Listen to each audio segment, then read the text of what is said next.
Hola, bienvenidos a un nuevo capítulo del curso de mecánica teórica. Hoy vamos a hablar de las fuerzas de fricción, que básicamente, bueno, pueden ser cualesquiera las fuerzas de fricción, pero nos vamos a centrar en las que dependen de la velocidad porque son las que suelen aparecer más y tienen más aplicaciones prácticas. Entonces, para ello, os recuerdo las fórmulas 2.7 y 2.8 y con estas dos vamos a construir una nueva fórmula, por así decirlo, que es esta que tenemos aquí, que es la que se suele utilizar para el tema de la fricción. Entonces, si recordamos, la fórmula 2.7 aquí tenía la energía cinética y aquí una Q. La Q es básicamente la fuerza generalizada y esta fuerza podría ser cualquiera, tanto conservativa como no conservativa. Entonces, si casualmente esta fuerza es conservativa, pues entonces se podría pasar al otro lado, eso lo hicimos hace un par de capítulos, y formamos el lagrangiano igual a 0. Entonces aquí no había Q's y tal. Pero claro, ¿qué ocurre cuando hay una fuerza conservativa y también hay una fuerza de fricción? Pues claro, claramente esa Q, que es algo así como F por esto, dicho en plan mal escrito, ¿no? Me estoy refiriendo a esto de aquí. Claro, cuando esta fuerza es fuerza conservativa más fuerza de fricción, pues entonces lo que podemos hacer es multiplicar esto por esto más esto por esto, y entonces básicamente nos queda fuerza conservativa por este señor más fuerza de fricción por este mismo señor. Y claro, fijaos que ahora esto, tal como hicimos en el capítulo 2, en el capítulo 2, lo podemos echar al otro lado de la ecuación y formar esta ecuación con el lagrangiano. Y claro, ¿qué es lo que nos queda? Pues esto de este trozo de aquí, que es lo mismo que hay aquí, pero solo teniendo en cuenta la fuerza de fricción. Esto que acabo de decir, este razonamiento, es precisamente el que he utilizado para construir esta casilla de abajo, que será la nueva fórmula del capítulo 4, ¿vale? Por lo tanto, voy a borrar todo y voy a dejar esta, que es la que hemos deducido en plan argumentado. Muy bien, pues vamos a hacer el mismo caso del problema 3, pero momentáneamente a este punto, a este puntito de aquí, que os acordáis que en el capítulo 3 habíamos llamado X, y aquí supuestamente había una masa. Bueno, pues vamos a imaginar que esta masa mayúscula es tan grande que entonces no se puede mover. O sea, es decir, que comparado con el movimiento este, el pequeño impulso que le da no es suficiente como para mover esto. O dicho de otra manera, que este punto es fijo. Lo digo porque en este caso es más fácil ver cómo funciona lo de la fricción antes de enredarnos ya con el caso completo, ¿vale? Simplemente pues para entrar un poco, para calentar un poco motores, ¿no? El truco es simplemente escribir el lagrangiano del capítulo 3, en el que sí que permitíamos mover el señor este, que era, si os acordáis. Y entonces, para obtener nuestro lagrangiano para este caso concreto, simplemente hay que imponer que esta masa está en reposo, siempre, todo el rato. Y que esté en reposo significa que la X no cambia, por tanto que su derivada con respecto al tiempo es 0. Así que si hacemos 0 esto, todo este término se va y este término también se va, y entonces nos queda que el lagrangiano en este caso concreto es muy sencillo y simplemente queda pues la mitad de la masa por esta b al cuadrado, teta punto al cuadrado, más mgb coseno de teta. Vale, pues ahora lo que vamos a hacer es introducir la fricción aquí. Imaginad, por ejemplo, que en el camino de oscilación, pues que este señor, por ejemplo, tuviera y fuera para allá, por ejemplo, ¿no? Bueno, pues entonces tendría una fuerza de fricción, que le llamaré F a secas, ¿no? Para no tener que estar arrastrando lo de la FF o en fin, no sé cómo llamar a esto. Y esta fricción vamos a imponer que sea proporcional a la velocidad que tenga este trasto, pero cambiado de signo, o sea que vaya en contra de la velocidad y con un cierto factor, llámale por ejemplo K, por ejemplo, ¿no? K es una constante. Y que este tipo de constantes, pues hay algunos casos en concreto que se sabe perfectamente cuánto vale esta constante, cuando por ejemplo la pelota es esférica y se sabe la densidad del aire, etc. Y en otros casos que no. Esto en todo caso se puede calcular experimentalmente. Bueno, en cualquier caso, esta respuesta de fricción es típica en primera aproximación de objetos que están en la atmósfera o en un fluido. Muy bien, pues entonces lo primero que vamos a hacer es calcular la fuerza generalizada. la fuerza de fricción generalizada. O sea, QF. Digamos, esta Q de aquí, o esta. ¿A qué será igual? Como solo hay una partícula, desaparece el sumatorio, y entonces solo va a haber una fuerza, que es esta que hemos llamado F, y hay que hacer el producto escalar por la derivada del vector posición de esta particulita con respecto al único parámetro libre que hay, que en este caso esta Q es simplemente teta. Es, digamos, la única variable generalizada que hay, ¿no? Y os recuerdo lo que valía el vector R, que era básicamente, si os acordáis del capítulo 3, pues teníamos que era R1 más B seno de teta menos coseno de teta. Y esta R1 se refería a la posición x0. Fijaos que ahora no podemos decir que la x sea 0, porque lo único que podemos decir es que no varía, pero será la x que sea, ¿no? Por tanto, tenemos que mantenerlo aquí, pero ya veis que vais a ver que se va a ir enseguida, porque cuando hagamos la derivada de r con respecto de teta, pues esta x no depende de teta, por lo tanto se va y nos queda b coseno de teta y b seno de teta. Acabo de hacer la derivada con respecto de teta de esto. Por lo tanto, QF ¿a qué va a ser igual? Bueno, vamos a colocar la fuerza, que es menos K por V, producto escalar, este señor de aquí, que puedo sacar factor común la B, coseno, seno, y vamos a ver qué es la velocidad. Recordad que la velocidad la obteníamos al derivar la posición. Así que vamos a derivar. La derivada de x hemos visto que vale 0. Ponemos la b. La derivada del seno es coseno por la derivada de teta, que la ponemos por aquí. Muy bien. Ponemos la b. La derivada del coseno es menos seno, que con este menos se convierte en un más, por la derivada de lo que hay dentro del seno.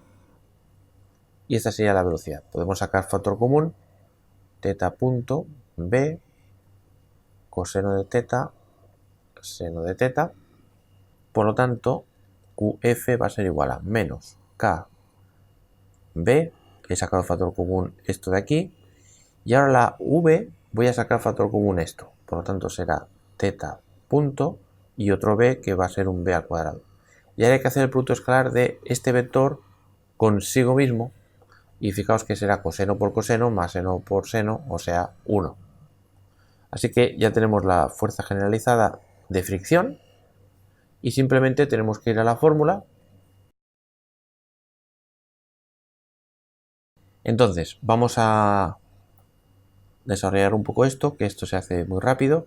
La derivada de L con respecto de teta punto, pues es m b al cuadrado teta punto, aquí no hay nada más, perfecto, menos la derivada de L con respecto de teta, o sea que va a ser, la derivada del coseno es menos seno, por tanto, más aquí, m g b seno, que es esto de aquí, y esto menos k b al cuadrado teta punto. Si ahora derivamos esto con respecto al tiempo, lo que va a aparecer es un puntito aquí.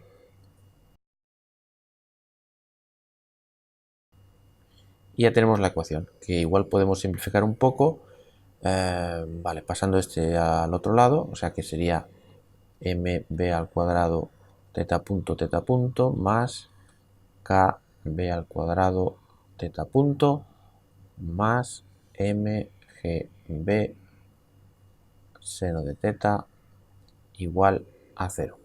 Incluso podemos dividir entre mb al cuadrado.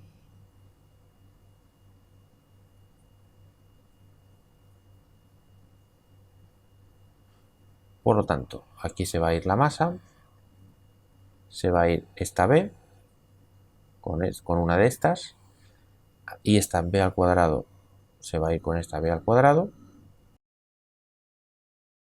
y esta sería la ecuación diferencial que seguiría.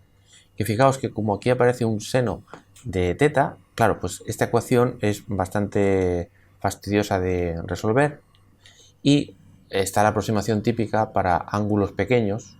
Si el ángulo es bastante más pequeño que 1, entonces recordad que el seno de teta es aproximadamente teta, y entonces en esa circunstancia esta ecuación sería de segundo orden, lineal, de coeficientes constantes, por tanto se podría resolver perfectamente. Y el resultado sería pues una cosa así,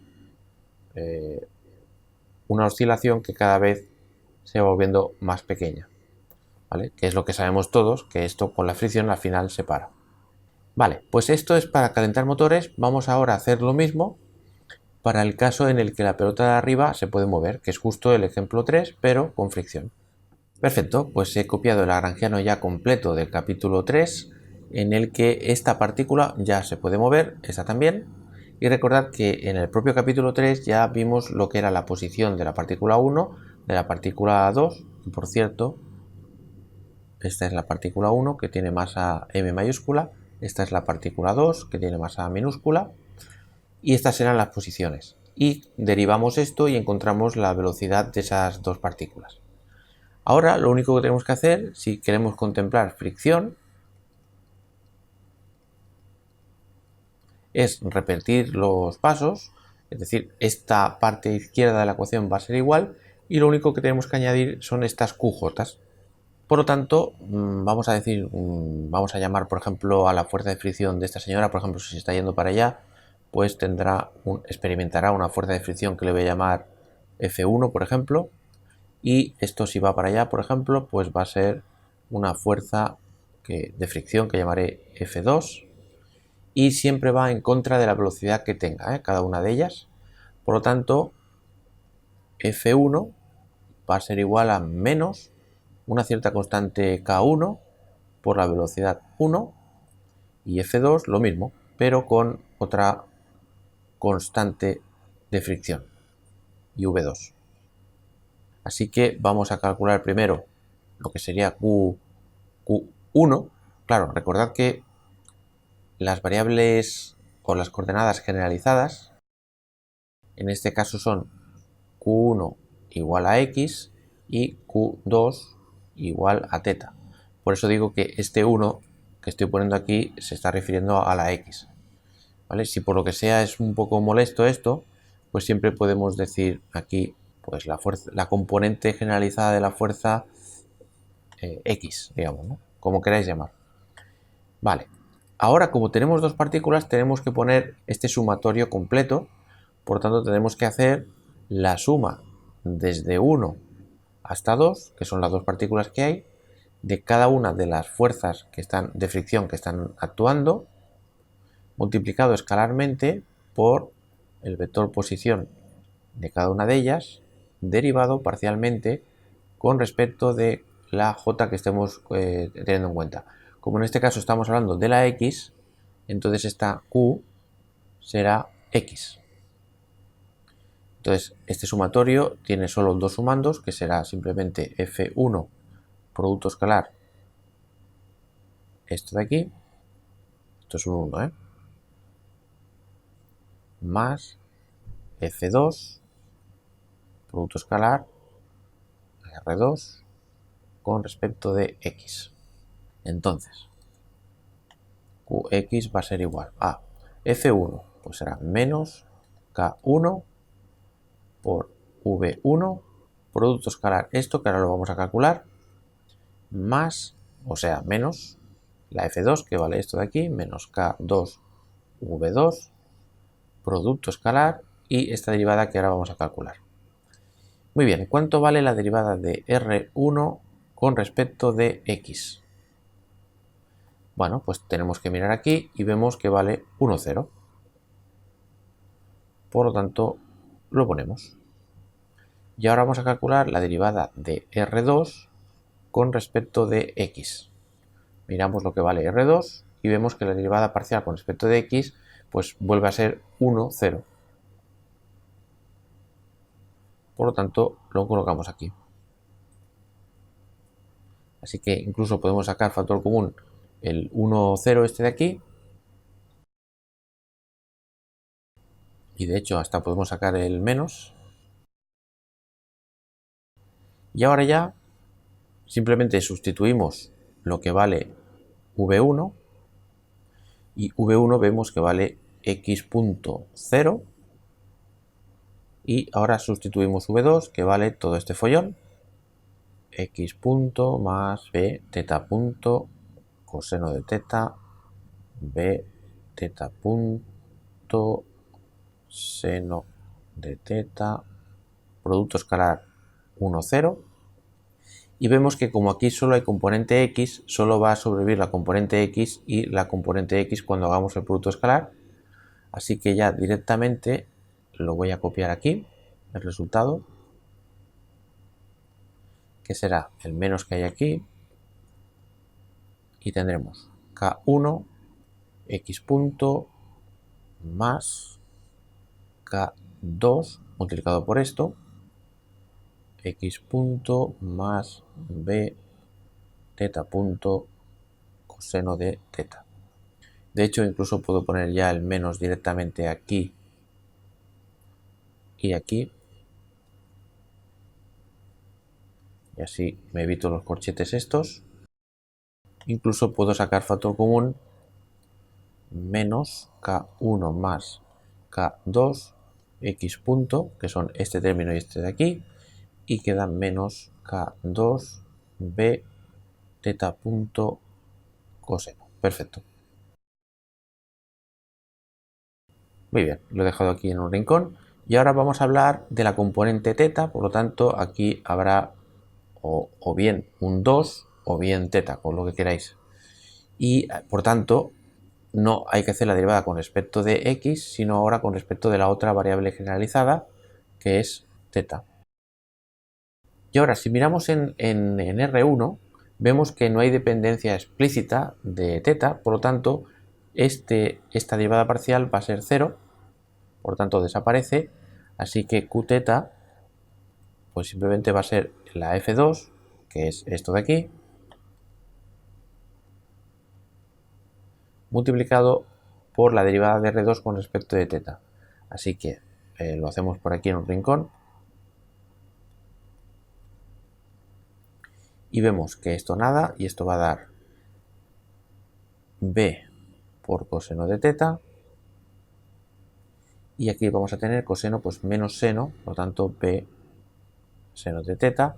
Podemos sacar factor común la b y nos queda coseno de teta seno de teta.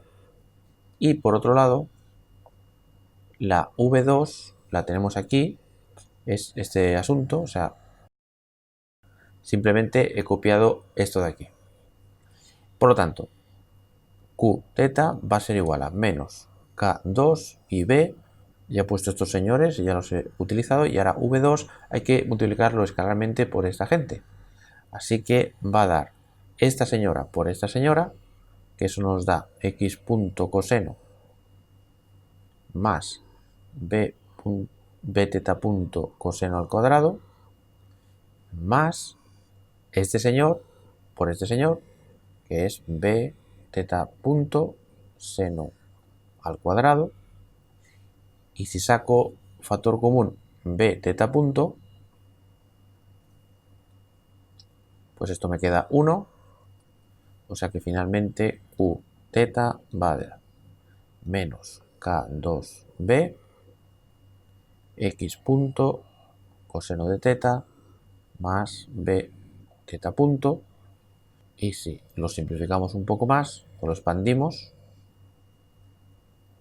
nos va a dar menos k2b x punto coseno, he multiplicado este por este, y ahora menos k2 b al cuadrado teta punto. Muy bien, pues ahora ya hemos utilizado esto, por tanto lo borro para hacer un poco de espacio. Y ahora es muy fácil porque tenemos que volver al capítulo 3, donde hicimos ya los cálculos, y recuperar las ecuaciones del movimiento de la parte conservativa de la x, y si os acordáis era Esto era más o menos en el minuto 15:31, más o menos, del capítulo 3, en donde vimos que las ecuaciones de Euler-Lagrange, o sea, la parte izquierda era... ¿Vale? Esto, insisto que es el capítulo 3, ¿vale? Y está haciendo referencia solo a esta parte. Y poníamos un 0 porque no había ninguna fuerza extra, aparte de las conservativas. Pero claro, ahora resulta que sí que hay una Q, que es debida precisamente a la fricción. Y como estamos hablando de la señora X, pues entonces, ¿qué hay que poner? Pues hay que poner QX. Así que si lo ponemos simplemente por completitud,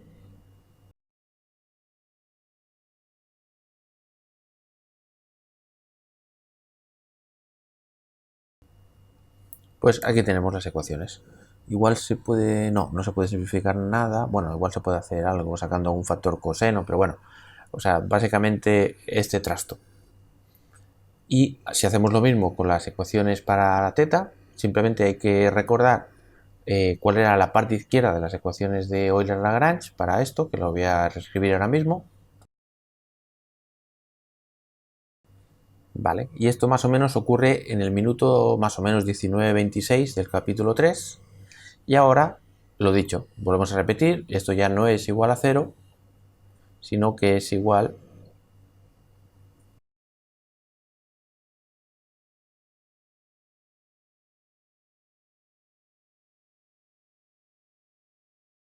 pues ya está. Aquí tenemos el resumen de cómo quedarían las ecuaciones de movimiento. Simplemente tened en cuenta que esta es la parte nueva que se ha añadido, que son las fuerzas de fricción, que en este caso esto lo hemos llamado Qθ y a esto lo hemos llamado Qx. Así que aquí tenéis un ejemplo chulo para ver el tema. Y con respecto a solucionar estas ecuaciones, claramente esto es un infierno. A lo mejor se puede hacer algo, pero bueno, ahora no sería el problema. O sea, bueno, no sería el problema, dependiendo de vuestro campo de investigación o de estudio, ¿no? Pero esto, por ejemplo, si estáis en la carrera, pues simplemente en un ejercicio de examen, por ejemplo, pues os pedirían que escribierais las ecuaciones y poca cosa más. Si estáis, por ejemplo, en una empresa y necesitáis llevar a cabo esto, pues claro, tenéis que hacer una simulación numérica. Parecida, salvando las diferencias, porque el código que os pasé de MATLAB del capítulo anterior es un plan cutre, pero es más o menos para hacernos una idea. Y hay métodos mucho mejores para simular esto. En fin, dependiendo del interés que tengáis, pues se hace una cosa u otra. Mi objetivo era simplemente cómo manejarse con las fuerzas de fricción en el formalismo de Euler-Lagrange. Así que nada, esto era todo por hoy. Hasta el siguiente capítulo. Muchas gracias por ver este vídeo.